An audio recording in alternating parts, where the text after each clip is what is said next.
नमस्कार, आदि टीवी देख रहे हैं आप और मैं हूं आपके साथ नैन्सी शर्मा। और चलिए बुलेटिन की शुरुआत करेंगे, लेकिन उसके पहले सीधा रुख कर लेते हैं राजधानी भोपाल की ओर, जहां पर 10वें राष्ट्रीय आयुर्वेद दिवस के कार्यक्रम में मुख्यमंत्री डॉक्टर मोहन यादव शामिल हुए।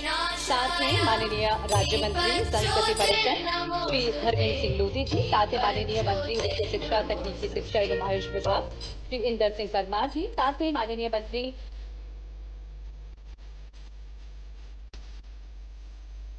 खेल एवं युवा कल्याण सहकारिता मंत्री श्री विश्वास सारंग जी और हमारे सभी विधायकगण इस कार्यक्रम में उपस्थित हैं। श्री रामेश्वर शर्मा जी, भगवान दास परनानी जी,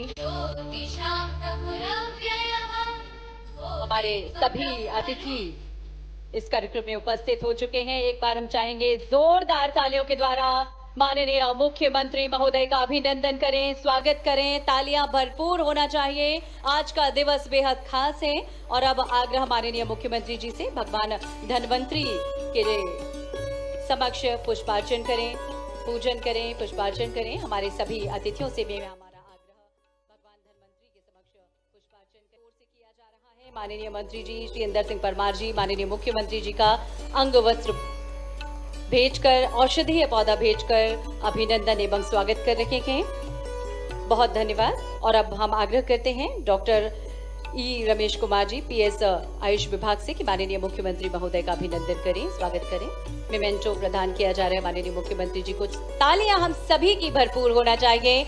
आपकी तालियां इस कार्यक्रम में बहुत आवश्यक हैं।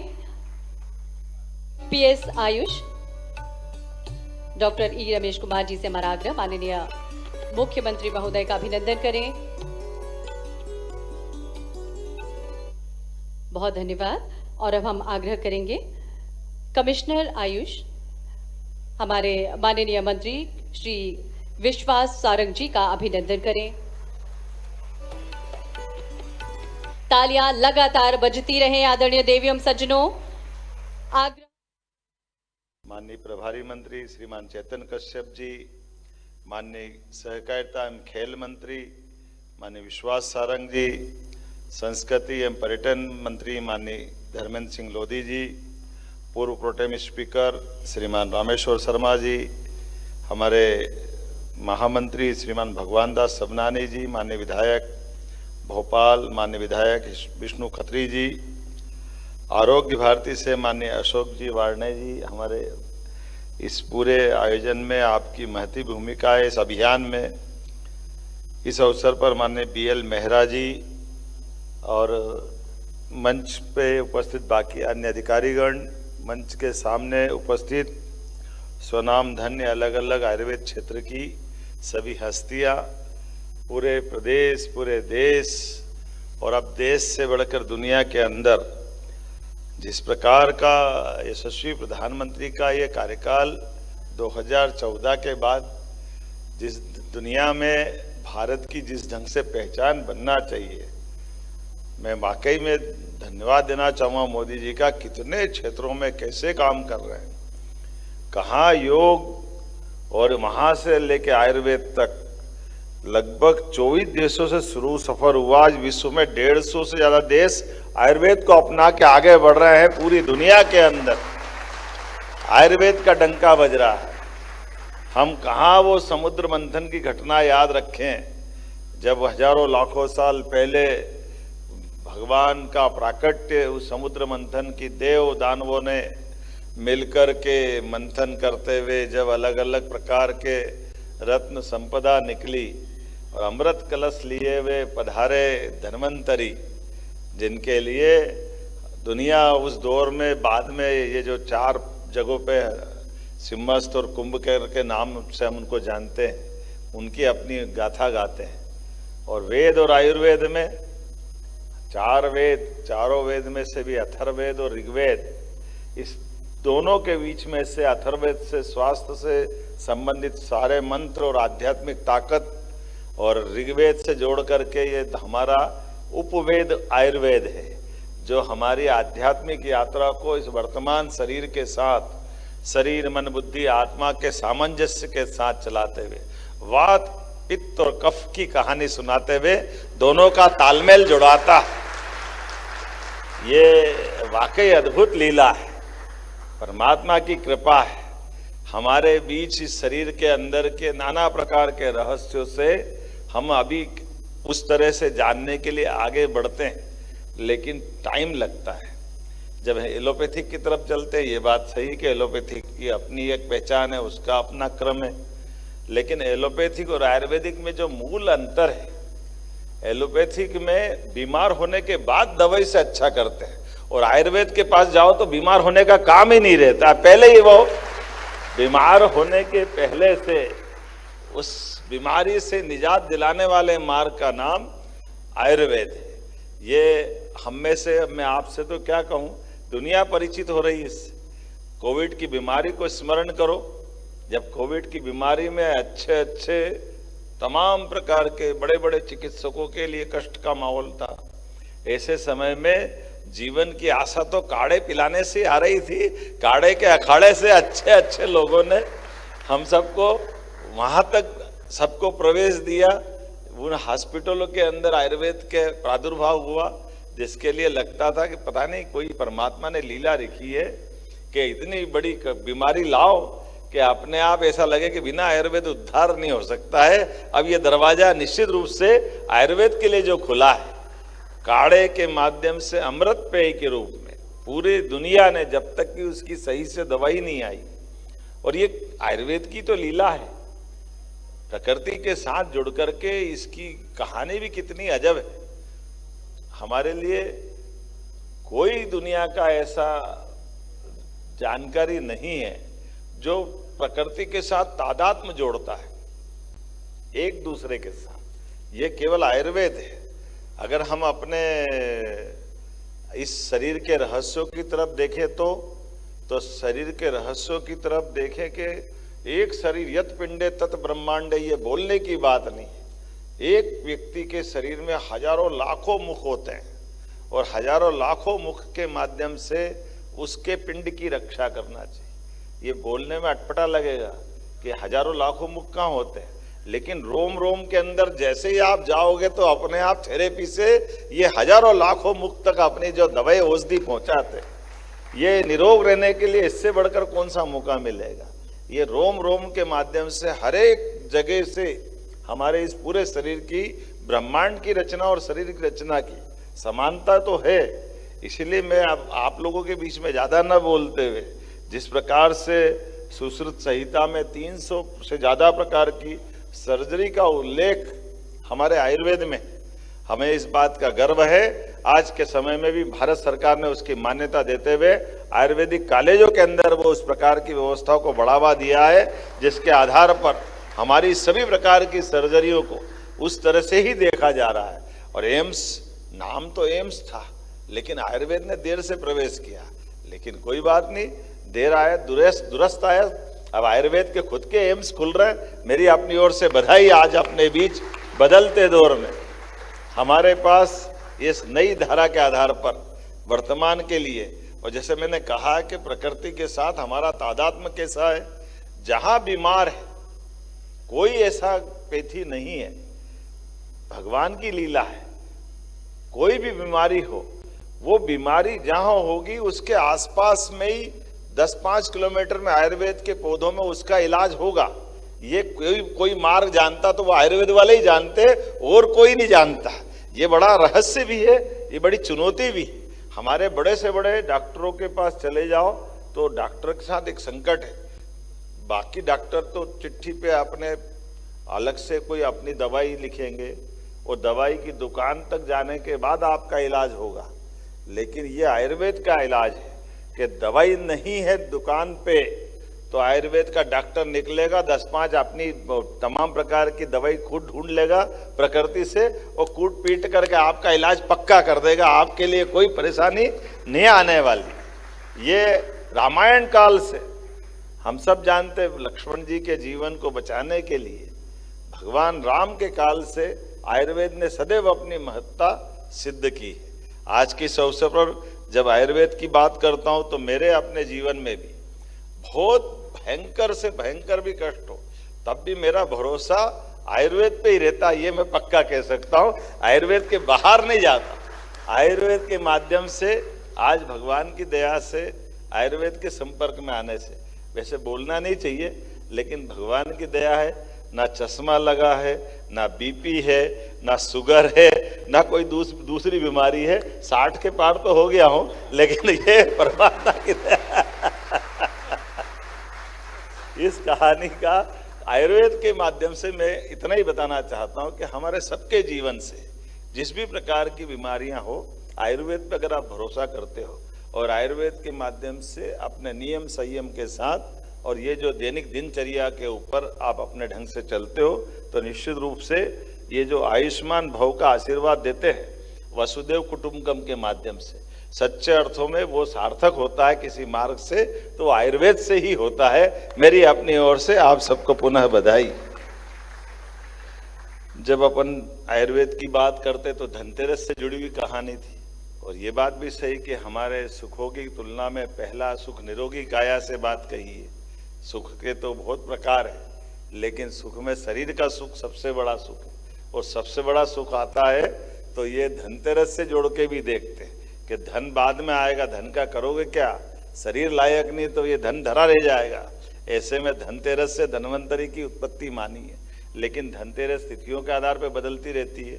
अब जब दुनिया का विश्वास बढ़ रहा हमारी अपने इन सारी चीजों पर, तो दुनिया की सरलता के लिए भी आयुर्वेद की जो तिथि तय की, ऐसे ही है ना भाई साहब। अब 23 सितंबर, भले हमारी दिवाली आगे पीछे मने, धनतेरस का जा रही वो तो हमारे घर में रहने वाली है, लेकिन आयुर्वेद की भी महत्ता बढ़ाना है। तो इस नाते से मैं आपका अभिनंदन करना चाहता हूं कि यूनानी मसली ये भी अच्छा निर्णय करा कि 23 सितंबर हमारी ये धन्वंतरी जयंती के साथ साथ आयुर्वेद दिवस मना करके आज ही धन्वंतरी जयंती मना ले या धनतेरस मना ले, क्योंकि मैंने पहले ही कहा कि पहला सुख निरोगी काया। तो ये जो हमारे सुख के साथ जो शरीर की चिंता करने का भाव है, इस आधार पर 23 तारीख के दिन आज हमने ये विशेष बात भी है कि आज दिन और रात भी बराबर रहते हैं, 23 सितंबर। और अभी तो हमने अपने सरकार के माध्यम से वैदिक घड़ी की भी स्थापना करी, और वैदिक घड़ी के अंदर भी इसी बात की महत्ता है। वैदिक घड़ी का अगर संक्षेप में कोई अर्थ समझेगा तो मैं इतना ही बताना चाहूँगा कि दिन और रात दोनों के लिए कितना सरल सिद्धांत है। अगर दिन गिनोगे तो आज के सूर्योदय से कल के सूर्योदय तक होना चाहिए, तो दिन तो तभी होगा ना। अब दिन तो पूरा मान लेते हैं अंग्रेजी हिसाब से, और रात आधी निकालते हैं, तो ये 18 ही तो घंटे हुए, फिर 6 घंटे कहाँ जाने वाले, उसमें क्या हो रहा है। नहीं, दूसरा दिन लग गया। कैसे लग गया भाई? दुनिया में कौन सा ऐसा प्राणी है जो रात की 12 बजे बाद उनकी दिनचर्या चालू होती? कोई नहीं है। तो इसलिए ये जो वैदिक टाइम टेबल का कैलकुलेशन है, ये पूरा सिद्धांत तक उसी आकलन से है। जब हमने कहा कि हमारा 1 घंटा अंग्रेजी हिसाब से 60 मिनट पे होगा, लेकिन वैदिक समय तो 48 मिनट का ही होगा। जैसे हम 48 मिनट पे आते हैं तो ये 15 मुहूर्त हो जाते हैं, सुबह सूर्योदय से शाम के सूर्यास्त तक, और 15 ही मुहूर्त रात के रहते हैं। तो 15-15 30, तो 30 मुहूर्त अपने आप मिल जाते हैं। तो ना रात घटी ना दिन बढ़ा, रात भी बराबर दिन भी बराबर, और आज के सूर्योदय से कल के सूर्योदय तक। और इसीलिए उससे आगे बढ़कर केवल सूर्योदय नहीं, नक्षत्रों की गणना भी की गई, 12 राशियों के साथ भी। तो ये सारी चीजों का असर हमारे प्राचीन ज्ञान विज्ञान से आता है। तो प्राचीन ज्ञान विज्ञान को समझते समझते शरीर विज्ञान को भी समझाना, यही तो आयुर्वेद है। इसके बाहर क्या है? हर एक चीज का असर अगर कहीं से निकलता है, हर एक परिस्थिति का परमात्मा ने जो चक्र बनाया है, इसलिए सभी ऋतुओं के लिए ऋतुओं के आधार पर इलाज की बात अगर कहीं की गई है तो आयुर्वेद के माध्यम से की गई है। हर ऋतु का आनंद है। मौसम 3 हो सकता है, लेकिन ऋतु तो 6 हो सकती है, और ऋतुओं के आधार पर पूरे वर्ष की गणना और कितने प्रकार से इलाज करते हैं। वैसे आपने कहा ही है, हमारी सरकार के माध्यम से बोलने के लिए तो बहुत बोल सकता हूं, लेकिन आज के इस अवसर पर घर घर में आयुर्वेद कितना अंदर तक घुसा हुआ है कि अपने किचन में जब तक हल्दी नहीं डले तब तक सब्जी और दाल का मजा नहीं आता है। ये आयुर्वेदिक का तो आनंद है। ये इसी प्रकार से तो है, हमारा किचन भी पूरा नहीं होता। घर के खाने पीने से लेकर सभी चीज, दादी माँ का बटवा, अपने घर में बीमारी की कोई हल्दी की पट्टी लगाने वाली वो पुरानी कहानी, वो सारी चीजें हमको याद दिलाती है कि शरीर के साथ होने वाली घटनाओं में घर में ही दवाई मौजूद है, घर में इलाज मौजूद है। पानी की पट्टी से लेकर अब जल नीति भी करा लेते हैं। आयुर्वेद और प्रकृति का ऐसा तालमेल है, ये कोई बाहर नहीं, एक दूसरे से जुड़ा हुआ पक्ष है। मैं आज के इस अवसर पर एक बार फिर जो समय बदल रहा है और समय बदलते के साथ आयुष मार्ग, आयुष वीजा, ऐसे कई प्रकार की आज के समय में जब ग्लोबलाइजेशन का समय चल रहा है, इसमें बहुत संभावना बन गई और इसीलिए आयुष डिपार्टमेंट के माध्यम से हमने बाकी इलाजों की करने वाली पद्धतियों में आयुर्वेद का भी वही महत्व स्थापित किया। और जब हम अपने मध्य प्रदेश की तरफ देखते हैं तो मध्य प्रदेश के अंदर तो वास्तव में हमारा परमात्मा ने प्रकृति का कितना सुंदर परिवेश दिया है। हमारे लिए हमने कहा कि आयुर्वेदिक कॉलेज खुलना चाहिए, तो जहां हमारी प्राकृतिक सारी आबो हवा है, सारी वनस्पतियां हैं, दुनिया भर से इस मार्ग से भी चल करके बड़े पैमाने पर हमारे क्षेत्रवासियों का, वहाँ के निवासियों का और विदेशवासियों का, सबके लिए वो अवसर देने के लिए, इसलिए हमने सरकार बनने के साथ ही कहा है कि हमारे यहाँ अपने राज्य के अंदर कितने मेडिकल कॉलेज खुलेंगे आयुर्वेद के, और पहली बार आज की स्थिति में एक साल में 8 मेडिकल कॉलेज खोल करके ये हमारे संकल्प की पूर्ति कर दी है कि लगातार कोई संकोच नहीं, आयुर्वेदिक मेडिकल कॉलेज खुले। और इसीलिए एक नहीं कितने प्रकार से इसको प्रोत्साहन दे रहे हैं। जब मैं आपसे बात कर रहा हूँ तो हमारे ऐसे ऐसे जगह पर आयुर्वेदिक कॉलेज के साथ साथ बहुत सारी सौगातें भी दे रहे हैं। तो आज मैं कुछ चीजें बताना चाहूंगा। जब आयुर्वेद दिवस पर मध्य प्रदेश को 12 आयुष अस्पतालों की सौगात दे रहा है, जोरदार अभिनंदन करो आज के इस अवसर पर। प्रदेश जब हेल्थ एंड वेलनेस का केंद्र बन रहा है, ऐसे में ये ऐतिहासिक कदम हमारे लिए प्रोत्साहन करने वाला रहेगा। आज आयुष वेलनेस टूरिज्म को बढ़ावा देने के लिए आयुष और पर्यटन विभाग के माध्यम से 50-50 बिस्तर के 2 और 10-10 बिस्तर के 10 अस्पतालों का MOU भी संपन्न हुआ है। मेरी अपनी ओर से बधाई देना चाहूँगा दोनों विभागों को, टूरिज्म को भी और आयुर्वेद डिपार्टमेंट को भी। आयुर्वेद वेलनेस टूरिज्म के माध्यम से उज्जैन खजुराहो में 50-50 बिस्तर के 2 नए हॉस्पिटल खोले जा रहे हैं। एक बार फिर बधाई देना चाहूँगा इस नाते। और 10-10 बिस्तर वाले छोटे अस्पताल पचमढ़ी, मंदसौर, आगर मालवा, चित्रकूट, चंदेरी, दतिया, सिंगरौली, ओरछा, ओंकारेश्वर, ताली वाली तो बजाओ, अलीराजपुर और बता रहा हूं। ऐसा लग रहा है कि ज्यादा बता रहा हूं मैं। आपका प्रोत्साहन मिलेगा तो आगे बढ़ूंगा। ऐसे में कैंसर के लिए भी हमारे पास बाकी इलाजों के साथ आयुर्वेद में भी बहुत अच्छा इलाज है। और कैंसर का ये नया जन स्वास्थ्य कार्यक्रम कारुण्य भी शुरू किया है और आशा करता हूँ कारुण्य के कार्यक्रम से इस मुश्किल वक्त में कैंसर के सभी रोगियों को, पीड़ितों को, उनके परिवार में ये बड़ा अपना रोल अदा करेगा। औषधि खेती के लिए भी टोल फ्री नंबर अब आज हमने यहाँ जारी किया है। मध्य हर्बल दर्पण पत्रिका का विमोचन हो ही चुका है और इसके साथ साथ हर जिले के अंदर एक जिले में अभी जो 9 आयुष महाविद्यालय में जन स्वास्थ्य कार्यक्रम चल रहे हैं, इसको बढ़ाते हुए 51 जिले तक हम ले जाने वाले हैं पूरे प्रदेश के अंदर, जिसमें कम से कम 1 यूनिट खुलेगी। इस दिशा में हम आगे बढ़ रहे हैं। स्कॉच अवार्ड 2025 के लिए भी मैं आयुष डिपार्टमेंट को बधाई देना चाहता हूं अपनी ओर से। और जब आपकी अच्छे से प्रोत्साहन वाली ताली बजी रही तो कुछ घोषणा भी बनती है, करना चाहिए कि नहीं करना चाहिए?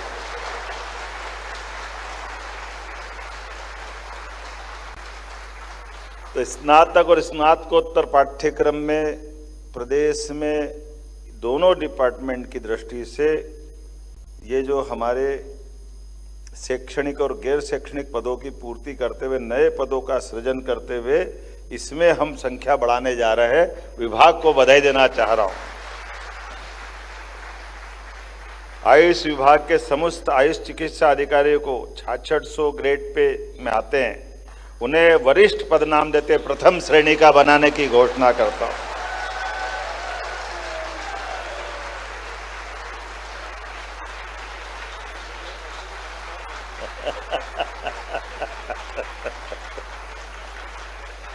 जब बैठे बैठे फर्स्ट क्लास के ऑफिसर हो गए तो इसलिए ताली तो बजती है, ये आनंद तो आता ही है।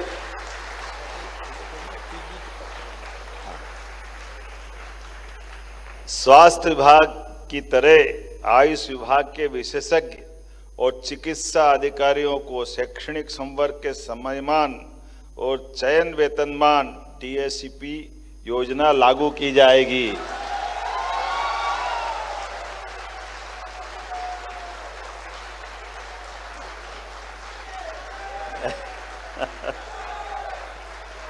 इसके लाभार्थी रहने वाले आयुष विभाग में कार्यरत आयुष चिकित्सा अधिकारी 1453, आयुष चिकित्सा विभाग में कार्यरत होम्योपैथिक चिकित्सक 228 और आयुष यूनानी चिकित्सा अधिकारी 85, विशेषज्ञ संवर्ग 72, आयुष महाविद्यालय में शैक्षणिक गैर शैक्षणिक शिक्षक और चिकित्सक 1130 अर्थात 2698 अधिकारियों का इसको लाभ मिलेगा। ये सबको मैं शुभकामना देता हूं, बधाई देता हूं।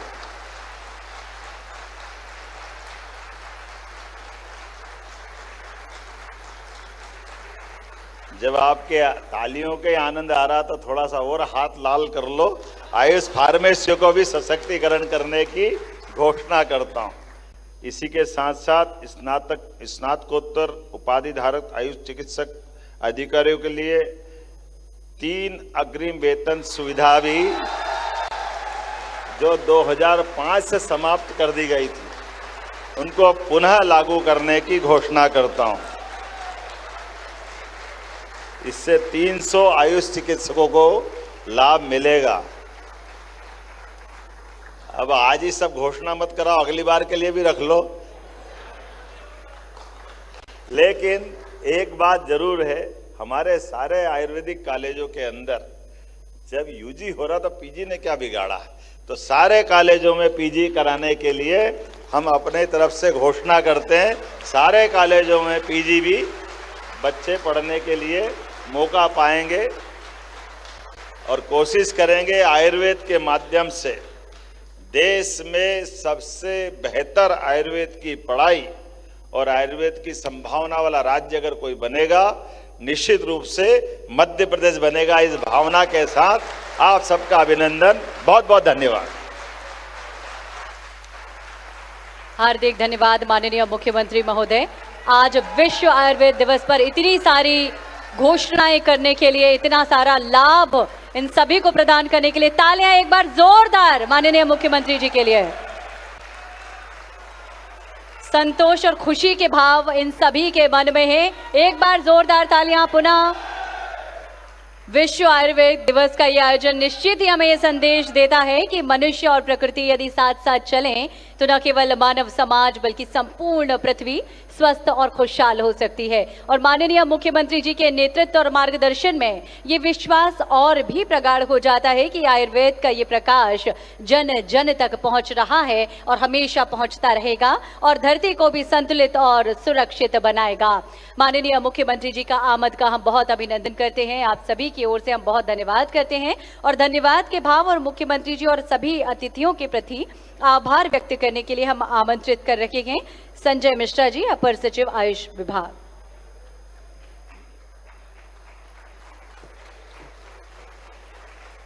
10वें आयुर्वेद दिवस